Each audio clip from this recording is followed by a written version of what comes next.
Okay, we are live now. Okay, we are live now, Yeah. and let's Yeah. So, start. Okay, Prof, you have something? yeah, no, let's start. I think. Okay, good morning, all of you, people in India. Thank you so much for joining us, and people in Singapore, good afternoon. Thank you so much for joining us on a Sunday forenoon, afternoon. So I'm Viveka, I'm the founder of Avant-Garde Initiatives.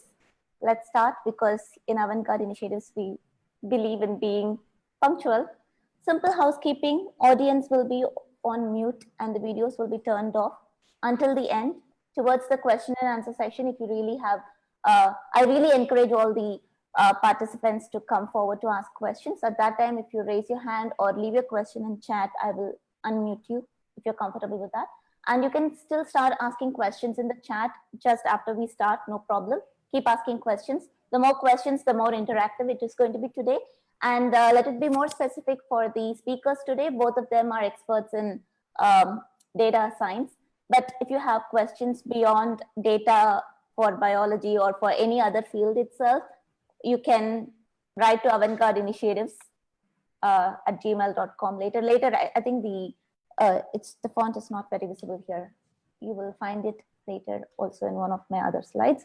Avant-Garde Initiatives, it is a one-stop platform where we provide life skill powered, education related empowerment events for anyone. When I say anyone, it is accessible across different age groups and across different institutes and backgrounds. Our motto is that whether, for example, the student is from a premier institute like IIT in India or NUS in Singapore, or from a rural background, from an arts and science college, we make sure that all of them get the equal opportunity. For example, even today among the audience, we have people from various backgrounds. So that's our aim. We don't close it for a niche audience alone.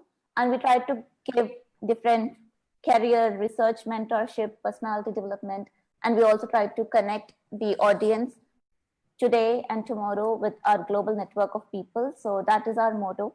That's what Avant-Garde is doing. And everything here is on a pro bono, on a free basis, be it our moderator, Prof. Baba, or our speakers, or even myself, Viveka, who's the founder. We are all doing this for free. So that's one thing that I need to emphasize.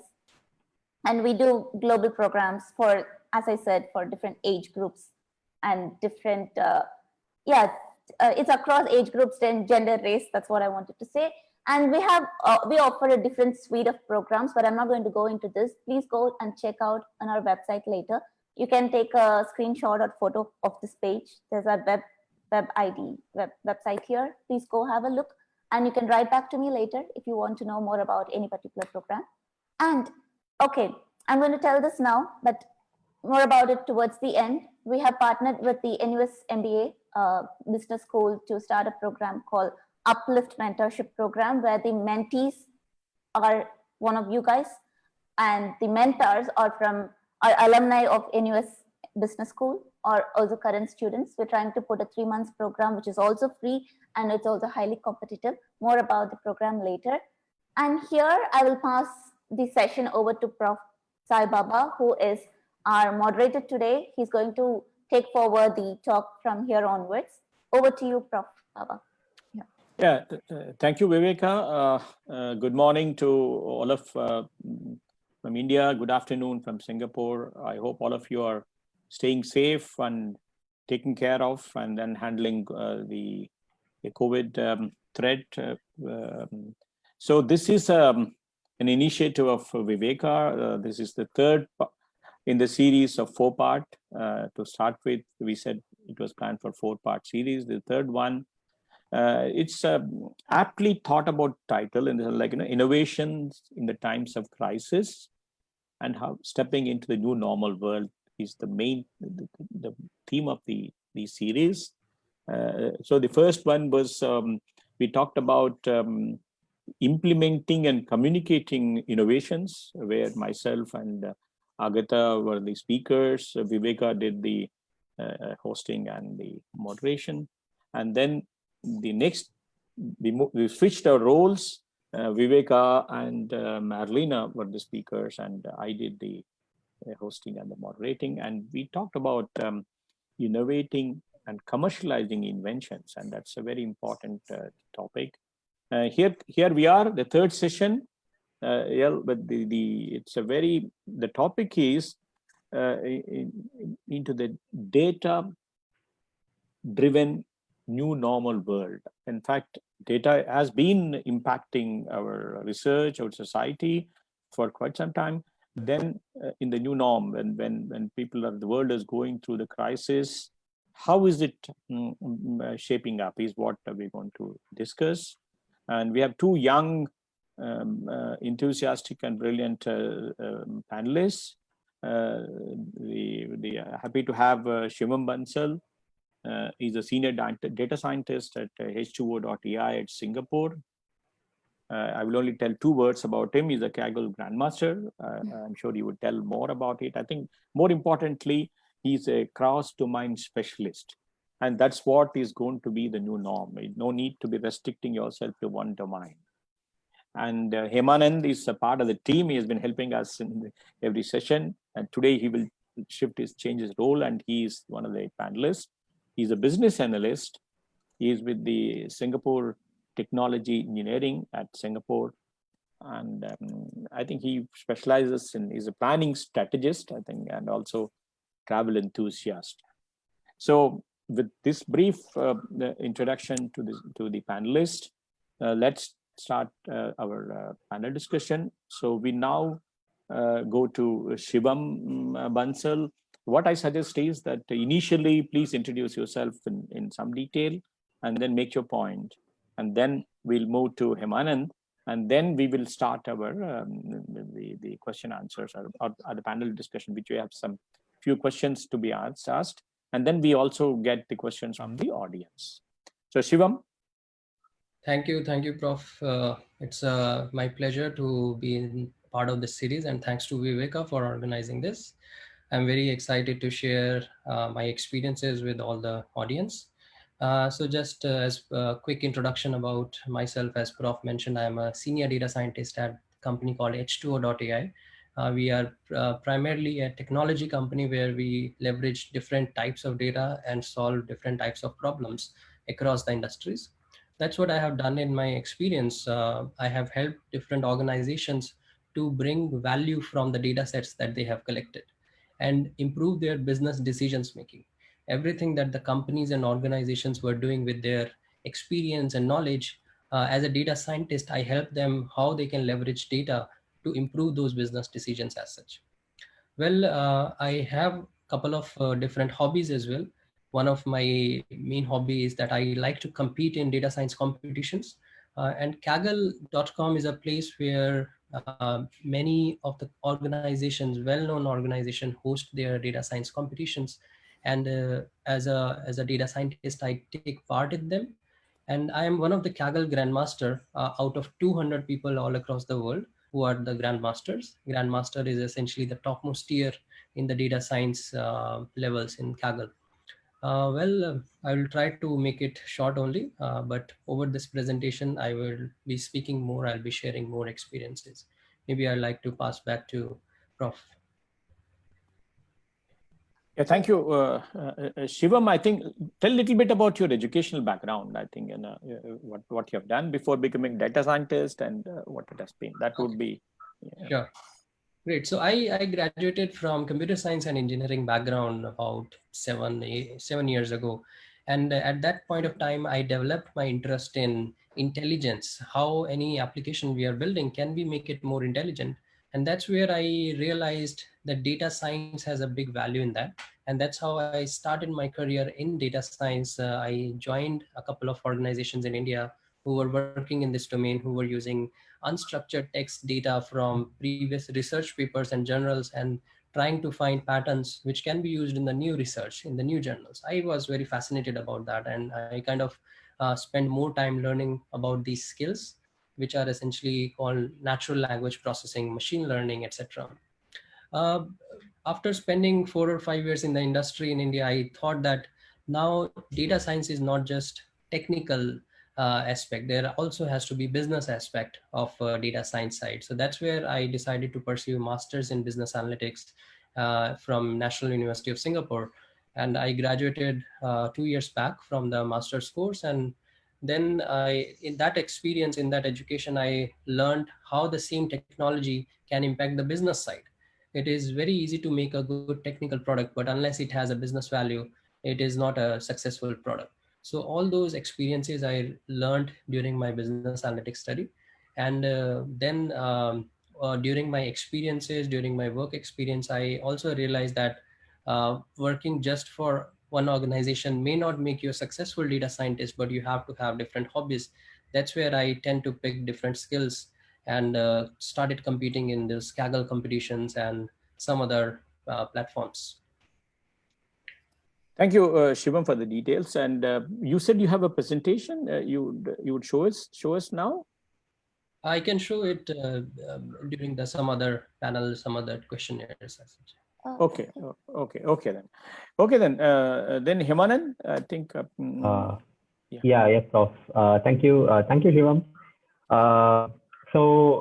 Leaving where Shivam left off, in line with that, I started my career in data science like a few years back.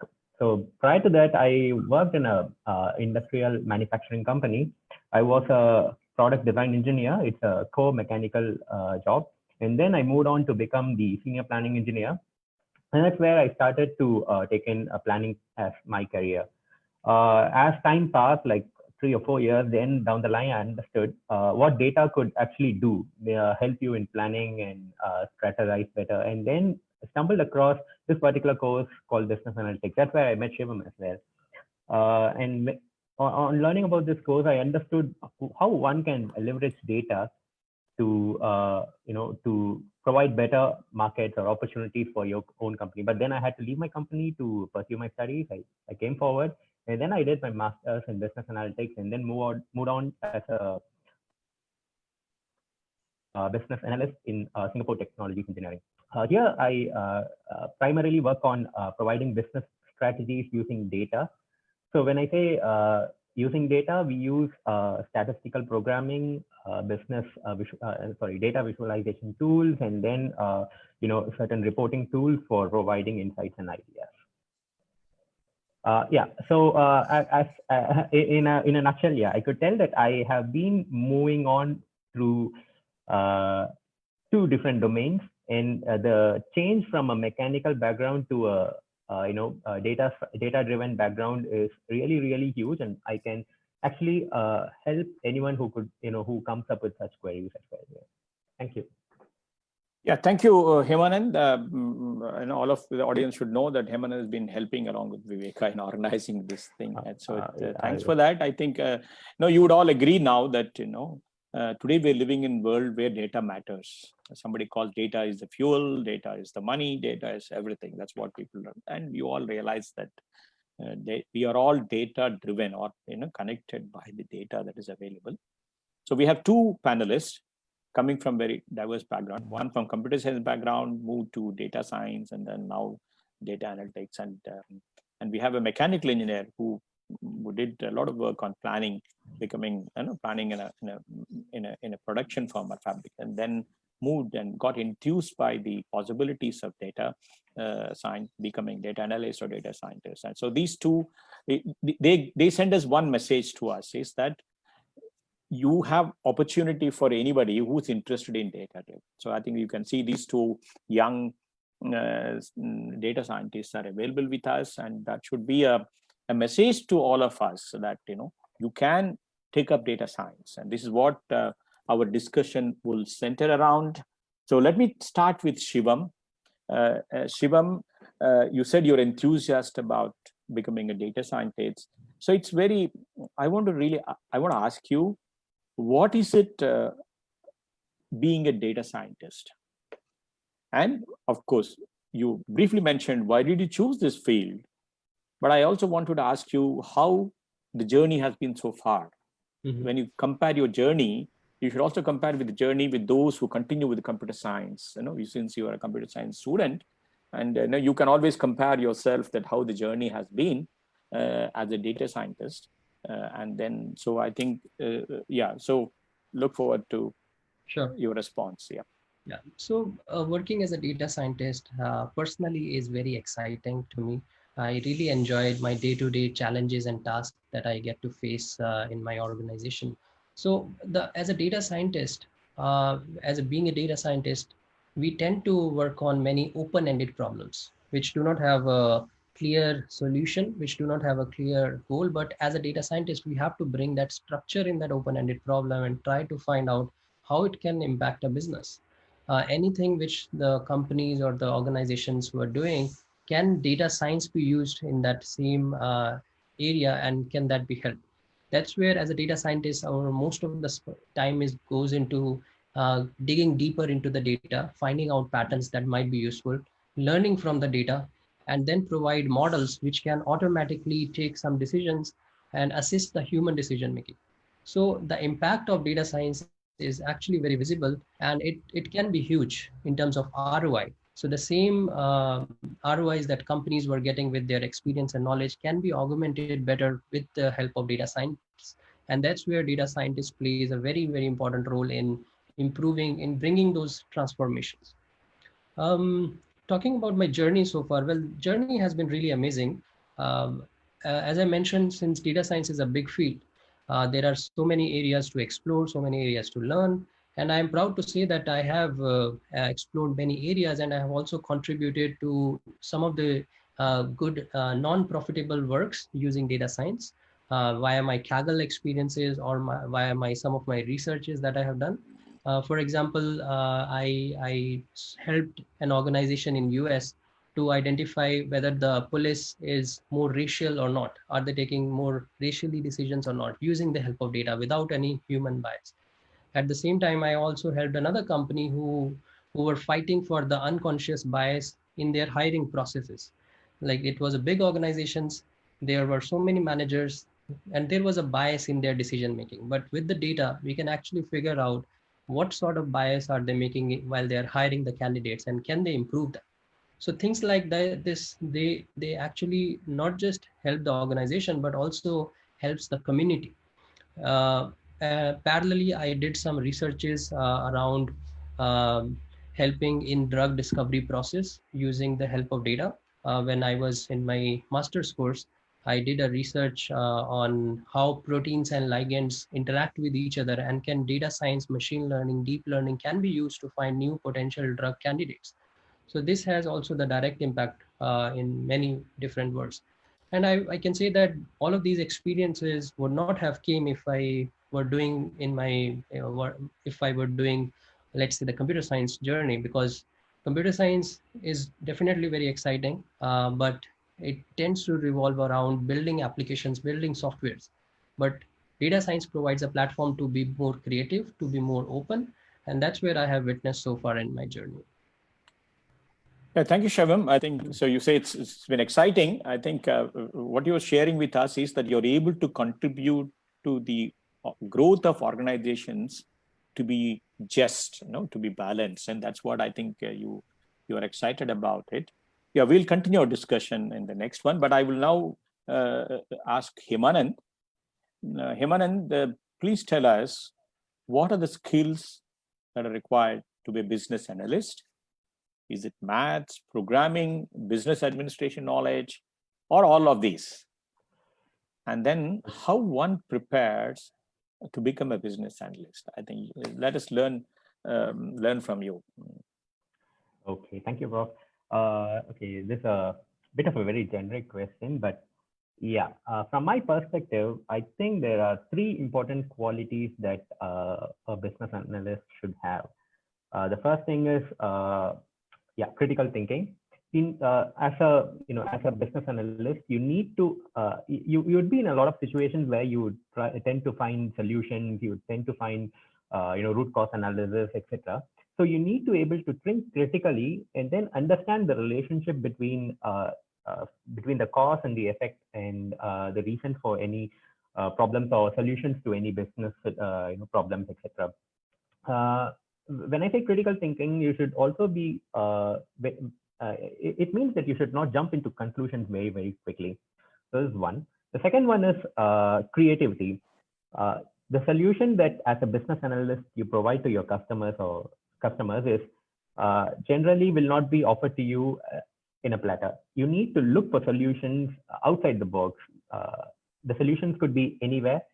So it's important that you just don't, focus yourself on where the solution is going to be. You should be kind of open to see where the solution is going to come from. And the final thing that as a business analyst you must have is you need to know how you could convey your solutions. So it's something like you prepare, you get a findings, you work on data, you get information, insight from it, and then it's important that you present your data in such a format that it's actually understandable to the audience who are actually listening to it. So that's how you would be able to push through your strategy. So these are the primary three things.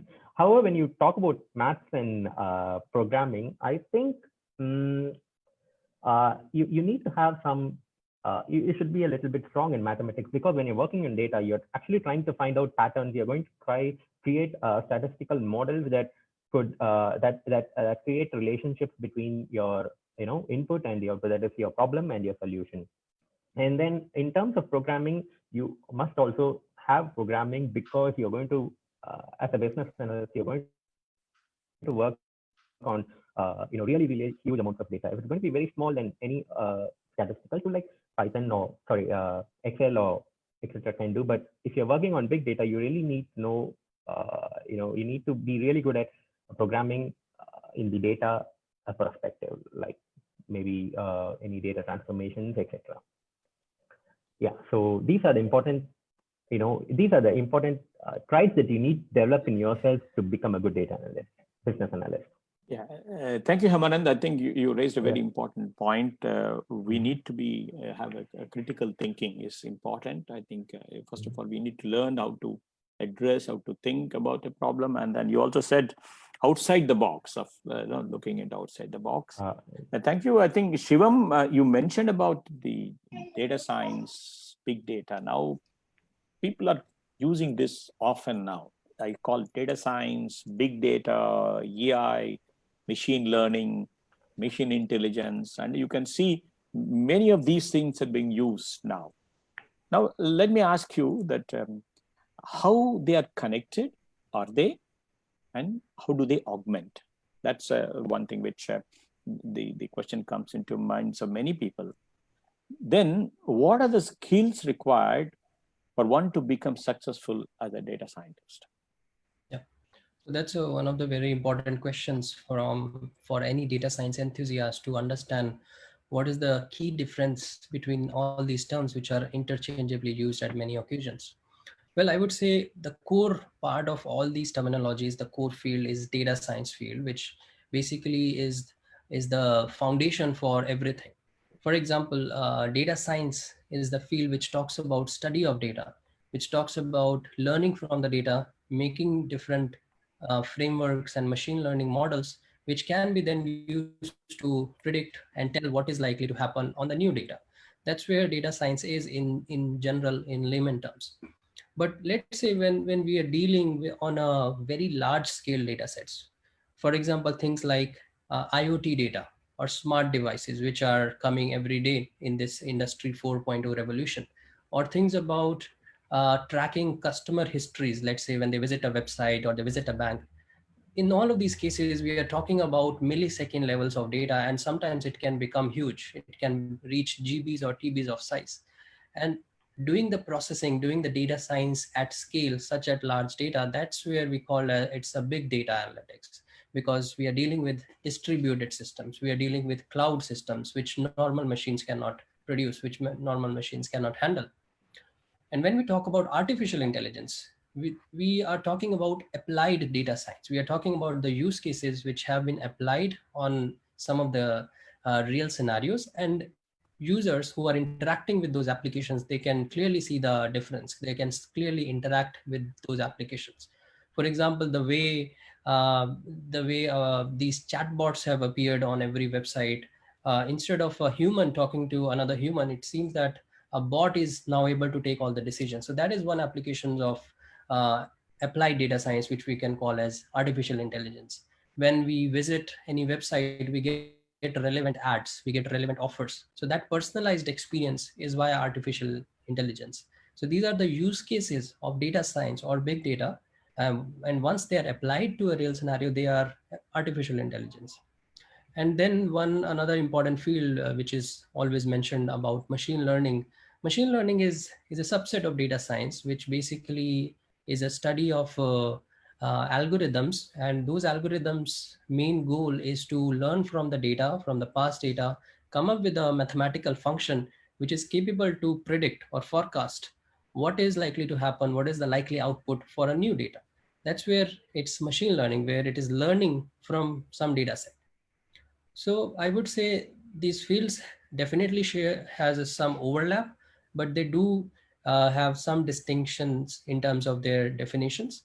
And another important field is business analytics, which Himanand described, where when we are talking more on the business side, less on the data side, when we are talking about what are the impact on the business, what are the key visualizations or key metrics that will affect the business, then we are talking about essentially business analytics side of the things. Now to the second part of your question, what are the skills required to become a successful data scientist? I would again really thank Himanand to provide answers for skills for a business analytics, because again, there is a overlap in terms of skills. And again, one of the most important skill is how can you be more creative in terms of your critical thinking? Can the individual become more analytical? And can they think more end-to-end? For instance, data science or business analytics is not just about using a tool, getting the input and producing the output. It's also about, is it making an impact? Is it actually solving a problem or a part of a problem? That's where critical thinking, analytical thinking, end-to-end thinking, business thinking, these becomes very relevant. And talking about the other skill sets which are required, definitely mathematics, statistical background, these are the skills which makes up the foundations for any successful data scientist. So anyone needs to have good understanding of all these mathematical concepts and statistical concepts. When it comes to data science, of course, there are specialized fields which also needs to be understood. For example, what is machine learning? What are different algorithms in machine learning, regression algorithms, tree-based algorithms?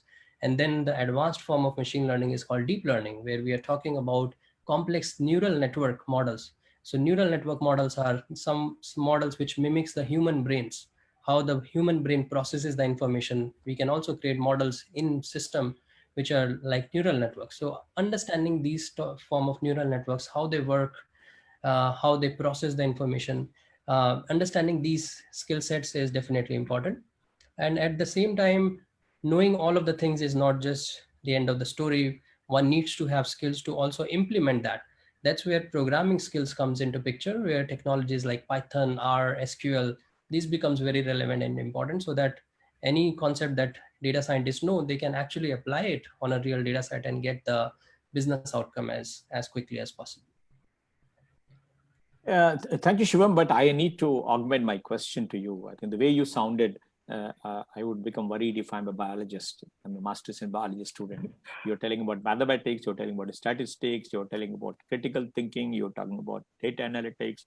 So that a little bit worries me in the sense that, oh, whether I would be fit to take up this data science. I think probably you can augment my answer is that maybe many of these things, now tools are available, for example, for statistical analysis, for doing these things, which you can learn to use them. Maybe you should tell them so that I would say, well, I should not decide and say, that's not my cup of tea.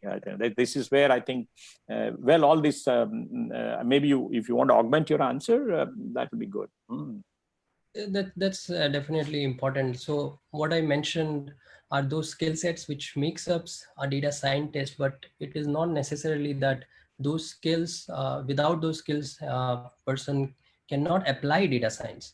So that's where, as you mentioned, there are now tools available in the market, which as a bio researcher or bioscientist, we can use those tools and at least provide the domain knowledge, because what will come from you is the domain knowledge, because you are the domain expert. You know what to learn, what to think, and what to find in the data, and we can direct our models towards that. And that's where some of these tools in the market are available, which can definitely help in making those machine learning decisions faster as such? Yeah, I think so. I would say it like this: that you have two domains you're connecting. One is the domain knowledge of, if you're a biological research or a genetic engineer, that is the knowledge of your domain knowledge. Other is applying and connecting. It will be there. So it is a question of whether you learn this or that. I think sometimes you have the domain knowledge and then learn the programming, or you are a programmer. You try to interface with the people with domain knowledge to take it forward. Yeah, thank you, Shivam. I want to ask both of you, I think if you can answer, maybe Hemanand can start. How things change now? I think we've been talking now the last 2-3 months. Actually, I just tried to post something from my Facebook posting and realized that it's only 4 months back I was doing all those things. And in 4 months, life has changed today. I think, so how things change now in terms of doing research, in terms of, especially with respect to data science. I mean, have they changed? This is the question which I'm asking. But then the bigger question to each of us is that how do we strategize? Yeah, Hemanand? Okay. Yes, Prof. So, okay. So right now we have all data niche technologies and sophisticated tools, but since from industrial revolution, we have been working on data. The thing is, the quantum of the data that we are handling now is very, very huge when we compare to what we have been handling in the earlier industrial revolution or so. So as time passes with newer with better computational power that suppose that increases like 40x every year, and the cloud technologies where the processing powers capabilities increases exponentially, and the growth of available data due to IoT things like, for example, mobile phones, etc., that could collect data about each and every person individually. The volume of data that flows in is really, really huge. As for today's world, in order for a company to be competitive, they need to harness this particular inflow of data, and that's where we data scientists or business analysts or data architects come into picture, and we play a pivotal role for the organization of today to stay competitive or stay ahead in the market. Any other company that do not compete with us will have a significant disadvantage in the future. So I think we have been using data for long. Just the technology and the quantum of data that we are using has evolved a lot. Thank you, Hemanand. I think it's just that the more and more data is becoming available, and now you're looking at that as an analytic. You are analyzing it to put to use. I think see, it is the realization or it is the data that is getting enhanced because people are using the gadgets, people using technology. Now that opens up a newer opportunity, so that by analyzing the data that is becoming available, you can find better solutions. And that's what I think you were trying to tell us. And maybe I can add on from my experience that earlier when I joined as a planning engineer, most of the decisions that my company used to make was based on previous experiences. So we needed really experienced people to sit in a meeting for making any critical decisions for the organization. That's true. But then when you don't really have past experiences, what people generally do is they go in for the gut feel. Like, I feel this is correct. But as a data scientist, or having so much of data and processing power today, you can actually go ahead and really develop empirical or evidence-based solutions using the sophisticated tools that we have today. So this is again another thing that the companies should adhere to. Thank you, Hemanand. I think Shivam, I just want to ask you, because Viveka told me there are a lot of students from biological sciences background who are there in the audience. Now, I just want to ask you how data science is going to aid research in biosciences, like, for example, bioinformatics, and how is it helping or changing the way we do research in this domain? Sure. Shivam? Yeah, I will answer that. And maybe I would also like to answer, before answering this question, one of the applications that I was working on. I would love to share that somewhat augments what Hemanand and Prof you were sharing, like how the new data can be used. So what essentially started happening with the COVID, that people started moving out to different locations. Like, for example, how people started from New York gave very new patterns about people's mobility. And this is a very new data that people and companies, urban planning companies starting to use. And they identified what are some of the potential new openings, new centers that can be opened up by analyzing how people have moved due to this COVID crisis. That's where healthcare organizations, city planning, urban organization, they are leveraging this new type of data to understand this impact as such. Another example is in the case of supply chains. So what essentially happened, that most of the supply chains got affected. And with the effect in supply chains, what they used to saw that most of their products that had the biggest demands, that suddenly dropped, or maybe for some other products, it actually increased.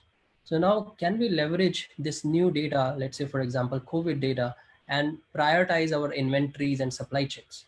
For example, in this example here, this is one of the SKUs sold by a retail company.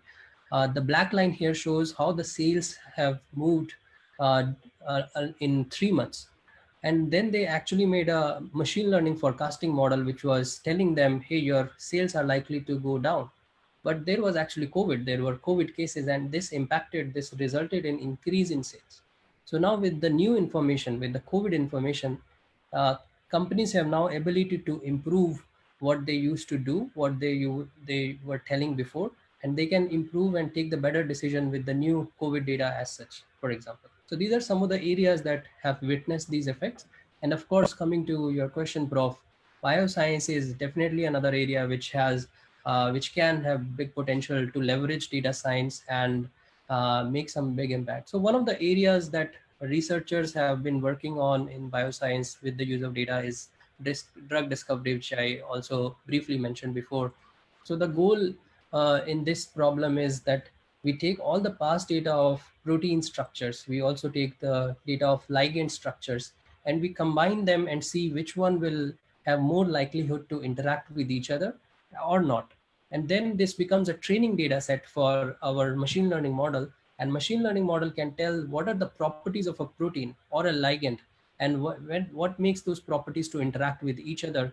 And then it basically gives the researchers what are the top 100 or 1000 candidates that can be tested for trials. So it basically cuts short the time that human researchers might have taken with the aid of the new data available to maybe to great extent. And that's where this is one of the big application of data science in drug discovery, and maybe in COVID, this will also be very impactful.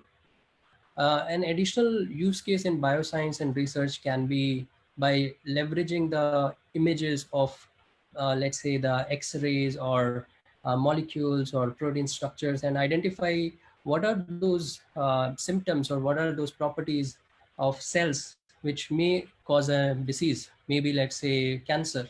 So if a person is developing early detection or early symptoms of cancer, these kind of deep learning models can raise early warning systems and alert the system, and maybe a personalized medication can be developed. So these are some of the applications that some of the companies are doing with a blend of bio research as well as data science, and this will continue to grow. Yeah. Yeah, thank you, Shivam. I think the possibilities for biological researchers in biosciences to combine the strengths of the data science. What's happening is, you told a very good example how companies can use the data. I think the whole, and there's one of the important link which we're not discussing at the moment is about how is this data becoming available? Because each of us started using the gadgets, which would provide the data. That data is what I think, for example, the mobility, which you said is an excellent example. I think, you can look for the opportunity, decongest the cities probably, you don't have to be very metropolis where it will be. So thank you for this. It will be there. Then let me ask Hemanand. Hemanand, or of course, Shivam also can augment it. We all agree that R&D is going to be multidisciplinary, which we all accepted. But then now we are telling it is going to become transdisciplinary, moving towards becoming transdisciplinary. So what should be the approach for an aspiring biological science researcher to equip him or her with the nuances of the data science? It could be Hemanand, it could be Shivam. I mean, I'll put this question to both of you. Maybe Hemanand can start and then Shivam can join. Yeah. Yeah, sure. Thank you, Prof. So as a biological student or aspirant looking to dive into data field, I think there's a lot of prospects for anyone who is getting into healthcare domain for analytics. That's because until now, there's just only 30% of penetration of data science into healthcare. Similarly, it's for manufacturing as well. So I come from a manufacturing background. And when I took up data science as a career, the learning process was a little tough for me for 1 year, but nonetheless, it's not impossible. So I would advise the aspirants to get up now, go ahead and start learning some programming language. Programming language is something that you communicate to a computer, and you need not worry whether it's going to be difficult or easy. So there are a lot of easy programming languages like Python, R that can help you in data science for aiding you create statistical models or machine learning models, etc. And then you need to think of developing your ability to think critically and creatively, and then you must also develop your senses to provide information or like visualize whatever you are trying to present to your audience. I think the transition it's not an easy thing, but it's not impossible as well. And I think if you get transition right now, you're going to be in one of the you're going to have a significant advantage tomorrow when you lead an industry or when you're in a top position in the industry of data science and healthcare. Yeah, Shivam would like to augment. Yeah. Yes. Adding on to what Hemanand mentioned. So I think it's about taking the first step. Data science is not very complex or something which anyone cannot take. We have people which have came from variety of backgrounds, and even the bio researchers, when they can blend their knowledge with the data science, can become very powerful and can become leaders, as Hemanand mentioned. So it's about taking the first step, getting to know what is there in the data science and the typical problems that bio researchers were solving using their knowledge. Can they try to leverage data to solve the same problems? If they pick this goal, and then one can start getting the benefits of how data science can be applied to these situations. And then, of course, with their domain knowledge, they can make even more powerful solution, which not, let's say, a single data scientist can make, or not a single bio research can make. And if they have combined these two, that will become very strong and very powerful. And it's basically about trying different ideas. It's about trying maybe 20 things, and maybe one out of that will work, but one has to be dedicated that I'm willing to try 20 ideas, and that one successful idea will make them good data scientist with the experience of bio research as well. Yeah. Thank you, both of you, for telling us what we should, how do we augment our research. I have many more questions, but I think this is the time when we let in the audience to ask questions. Viveka, you have somebody waiting to ask question. You're on mute, Viveka. Okay. Yeah, Prof. Yeah, I think we have one question already. While the speakers are trying to answer them, other people can start putting questions in the chat. So Tushar, who is here, Tushar, do you want to ask yourself? Tushar, I'm giving you a chance to be interactive. You don't have to turn on your video. You can just unmute yourself. No, if he can, he can turn in video too. I think let him. Yeah, I don't know. I asked him. Leave the choice to him. Leave the choice to him. Tushar, are you here? Okay. Okay, Tushar is missing, but he asked a question in the chat. Yeah, Tushar asks, I think this any one of you can answer. How important is the sample size? That's his question.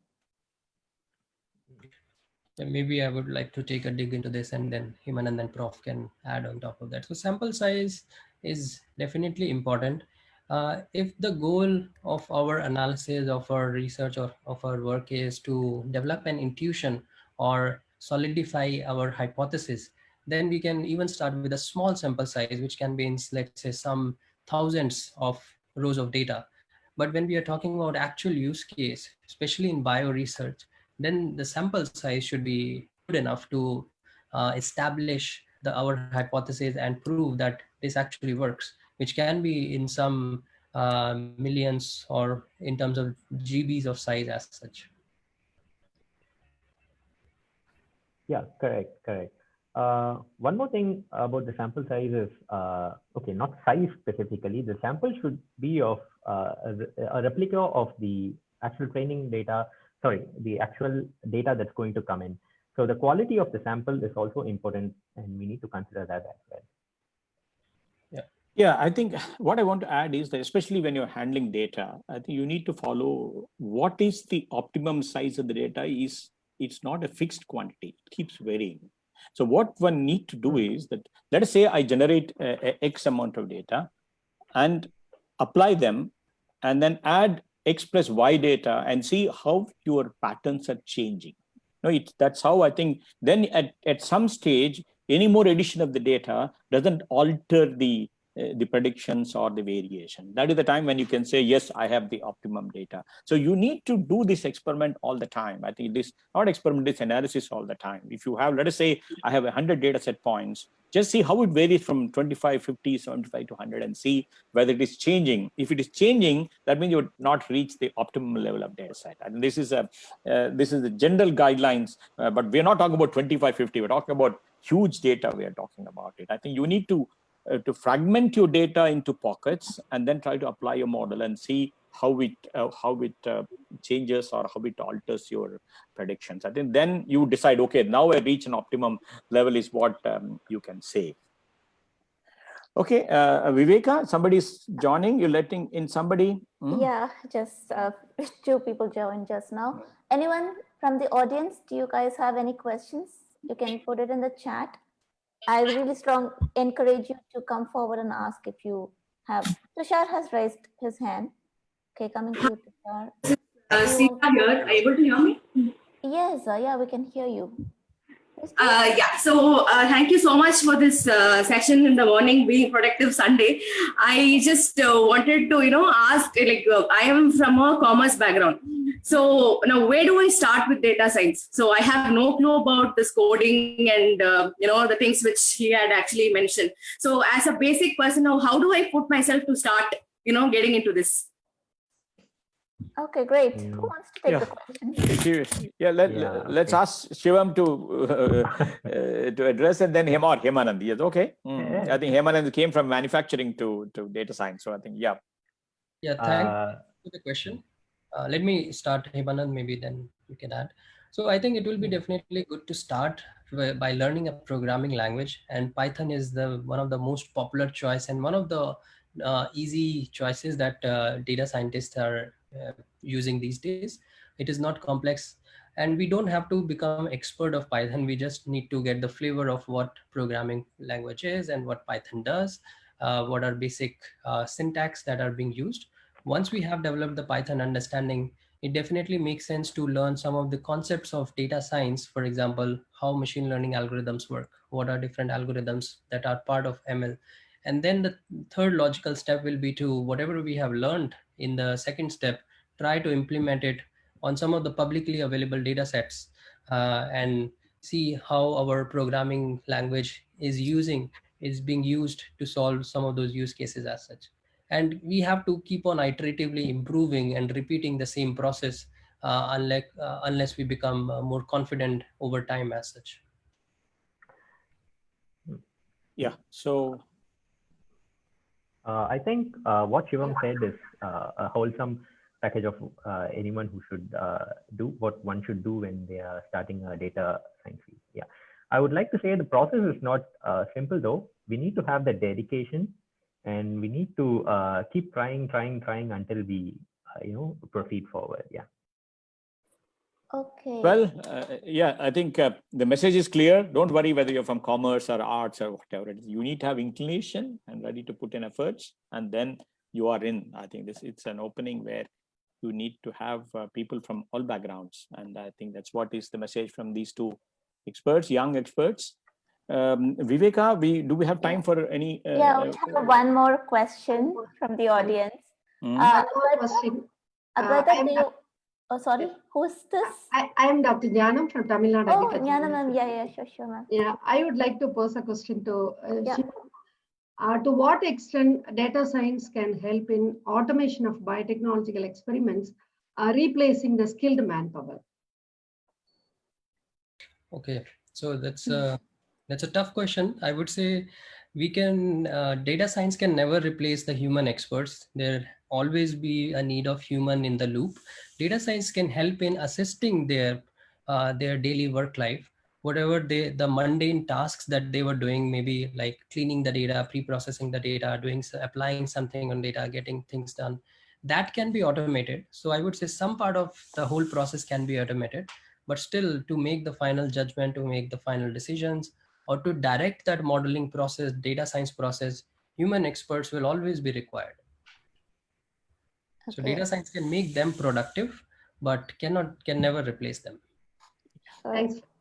Yeah. Actually, to the speakers and all of you here, Dr. Jnanam, she is the head of bioinformatics from Tamil Nadu Agricultural University. Jnanam, so thank you so much actually for joining and making it much more interactive too.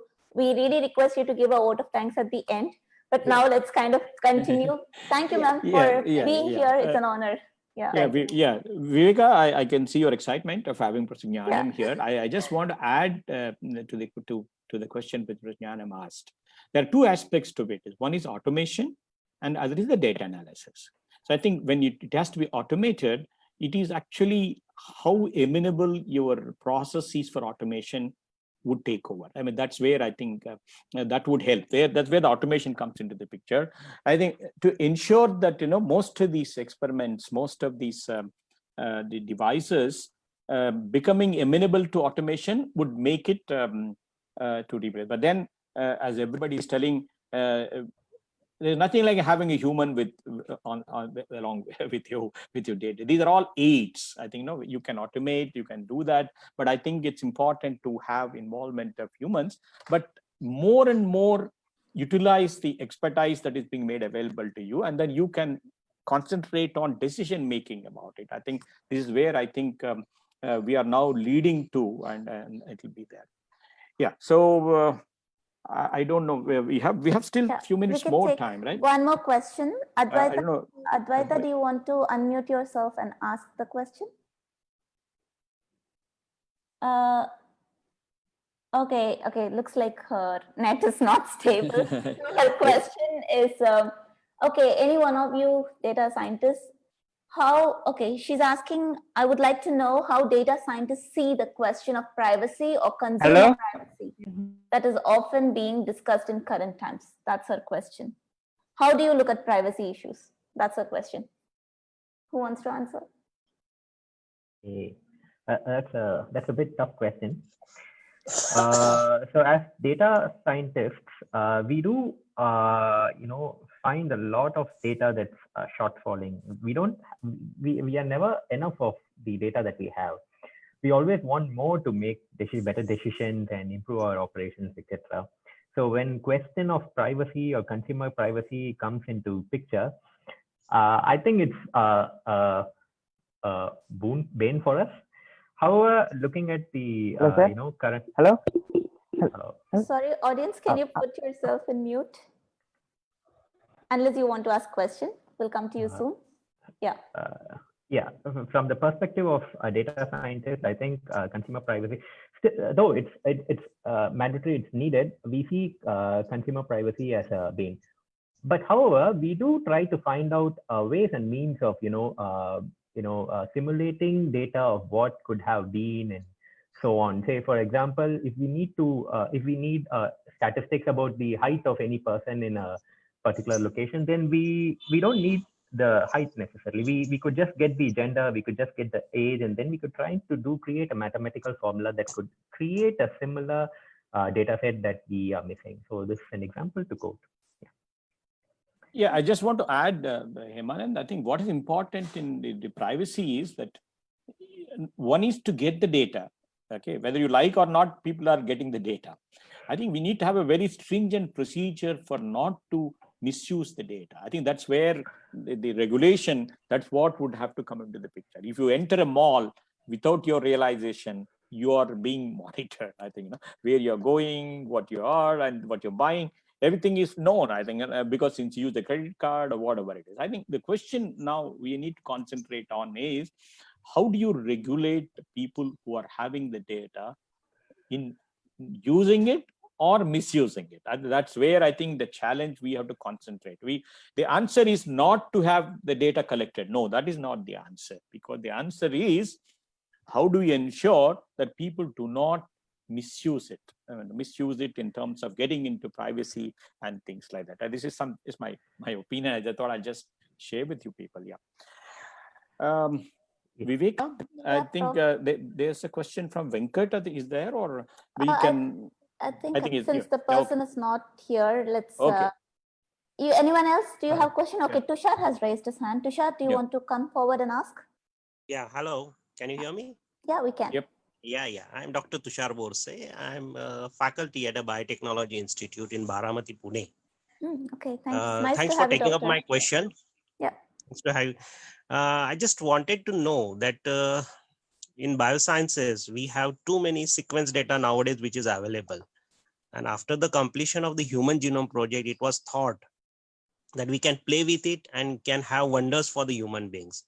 But when we are teaching it the theoretical way, and when you compare it with the wet labs, the things don't work in that way. So how do we correlate with this, that is the dry lab data and the wet lab data? So if you can answer that thing. Okay, so Dr. Tushar is asking how you correlate the data that's the biologists usually get from wet lab as well as dry lab bioinformatics. Yes. Okay, so by dry lab and wet lab, I can assume that one is theoretical and one is practical, right? That's right. Yeah, this is actually this is a case with most of the practical applications in data science. What you get, create theoretically will not be available practically. So what we generally do is we try to find out the source of this problem. The first thing that we try to do is we check if the data is clean, or whether the method of collection data has been good, and all those things. So once this is done, then we go on, proceed, and then we try to find what is the relationship between the input and what output we are getting. And we also then go ahead and see if any input is creating, it's directly correlating with another input and causing to give us, problems in the output. So this generally happens. So it is like more of a trial and error method on identifying your problem and then correcting it. So once you have corrected your problems, you will definitely have the output correct, as you have predicted theoretically. You have anything to add, Shivam? Maybe you will have real life experience. So one of the approach that some of the researchers that are taking in US and Europe is that they are using a scenario-based modeling approach, where basically they create 10s or 20s of different scenarios and then come up with those hidden trial experiments to see where those correlations are making sense, in what conditions, in what are the parameters, what is the impact. And then they take up those top scenarios and then take the next steps, essentially, to can they actually use the data and see whether, and test it on the real world population and see whether they get successful results or not. So it's more on the scenario, more on the simulation side, when we don't have, let's say, clear results that we see in the theoretical and the practical side as such.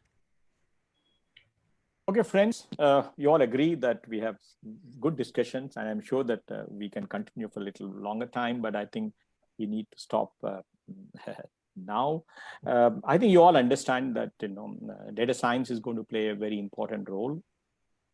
These two young experts as examples where you can switch from the domain which you're working to making use of data science. I think the question that the young commerce student asked, graduate asked, is can she or he enter? Yes. I think what I say is that you don't enter data science because there are opportunities of getting a job. That should not be the starting point. I think you need to look at how data science is going to be useful to the domain of research you're doing. Then you can start learning. I think you understand that, learning never stops. Learn is a continuous process. You study, you join a job, you learn. So in that context, data science is opening up an opportunity to make use of it.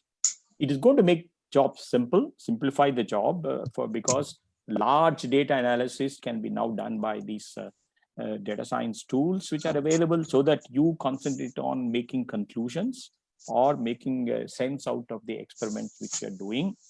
And I think we need to cultivate critical thinking that is applicable for any domain of research. If you want to be a researcher, you have to cultivate a critical thinking. I would add one more word and say critical and not biased, unbiased analysis of the results that are available. And all other things are tools. You need to think outside the box is what you need to think. And you need to have an approach of inclusion of different disciplines.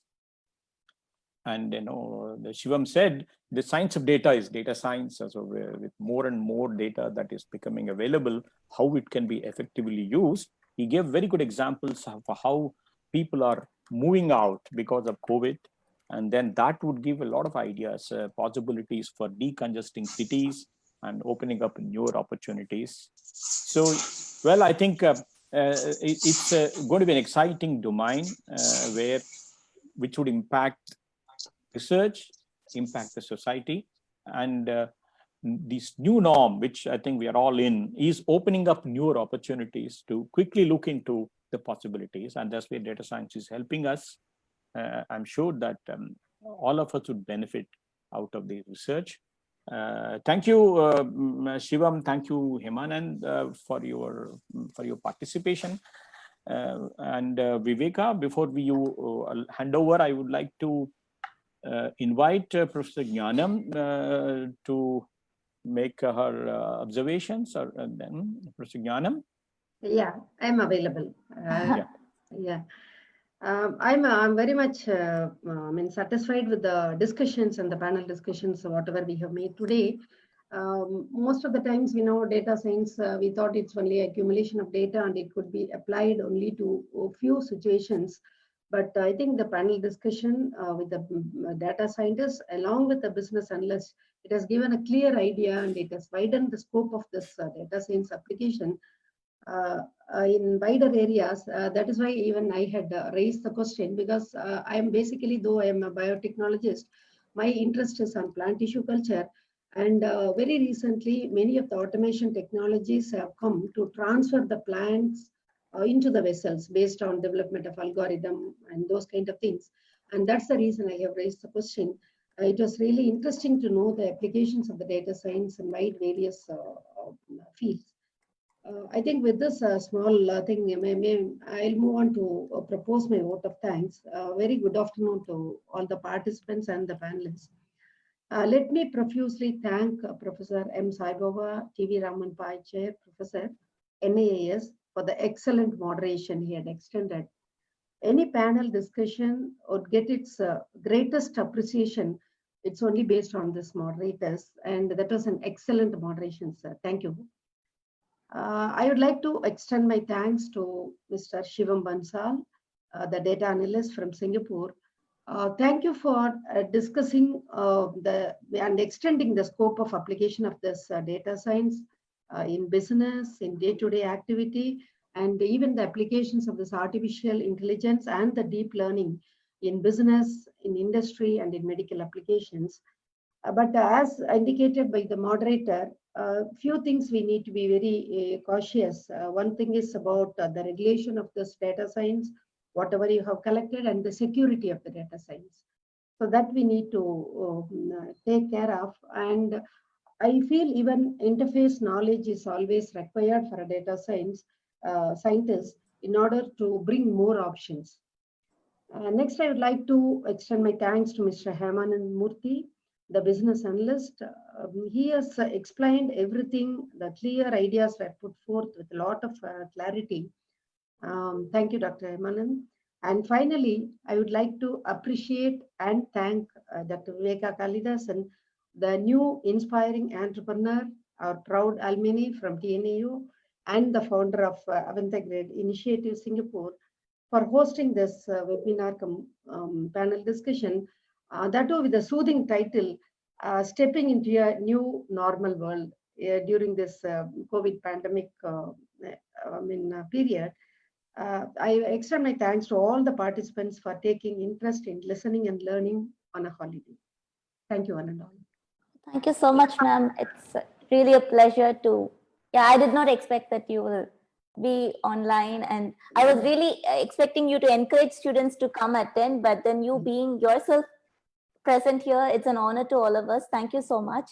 And yeah, it's so nice that you have sat through the whole thing and took a detailed account of all the happenings. Thank you so much for always supporting me, ma'am. Yeah. So yeah, all of you, we are towards the end. So as I've mentioned, so we have partnered with the NUS Business School to start a mentorship program called Uplift Mentorship Program. The mentees are any one of you who is interested to, how to say, uplift your career, your personality, and make global connections. And the mentors are usually, they're going to be NUS business alumni and current students who will have an one-on-one interaction with you for the next 3 months. The program will start somewhere in the middle of July. We'll keep you posted about it. And it's completely free. And for that sense, it's also very competitive that we are going to be cherry picking who we choose to go into this program, like really very deserving talents. That's what we want to, those are the kind of people we want to get on board. So yeah, you can write to me to know more about the program itself. And to know more about our upcoming events, please log on to our website, avantgarde-initiative.com. I always keep complicated names, so please take a photo or screenshot of this page and write to us at avantgardeinitiatives@gmail.com, no hyphen in between. So yeah, one moment for this page for you guys to take a photograph. And I see a lot of people are asking questions on whether you will get a feedback link, right? So if you have already registered with us and that's why you're here today, then I will send a feedback link to all of you by tonight. So you can give your feedback there. And if you need an e-certificate, please do request us too. If you have not registered, but you're here because you got a Zoom link, then please write to this Gmail ID. I will send you the feedback form. And for all of you here, I think most of you, 90% of you have a biology background. So next week, same time, 11 a.m. India time and 1:30 p.m. Singapore time, we have two up and coming young women biotechnologists. It's going to be really very informative. Both of these are like really very good people who are published and who have marked a niche in their domain. Neha Rohatgi from A-Star and Bilge, both of them my very good friends and people who are willing to help you in the field of biotechnology. They're going to be the panelists for next week. Prof. Sai Baba again will be the moderator. You know, he's a wonderful moderator. He will try to get things out of the panelists so that it's useful for the audience here. And I'll be hosting again. So please do join us next week. I will send more about this as well in the email that I sent to you tonight. So that is it. Thank you so much, all of you. Thanks for joining us today. Yeah. Yeah. Any final words, if anyone wants to share, please share. Well, thanking the speakers and then thanking the host and then thanking the audience. I'm sure that these are all the thoughts thrown at us. You need to dwell on that so that the ideas will sprout into and take it to the next stage. Good wishes. Thank you, Prof. Yeah. Thank you, everyone. Thank you. Thanks a lot, Viveka. And okay, Prof thank you. Jnana ma'am. Okay. Thank you, audience, as well. Yeah. Thanks all. You guys can leave and yeah, please feel free to leave one by one.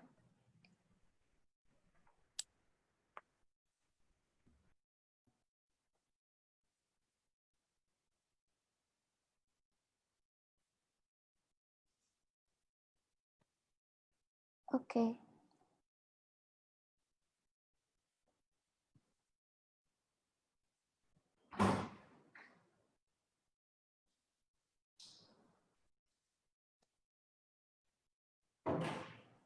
Okay, I think Hemanand will end the meeting. Yes, Prof. I'm ending Yeah, the okay. meeting. Yeah, okay. That's Yeah, good. you can, all of you Okay. can leave. Okay then. Okay. Okay, Viveka, we will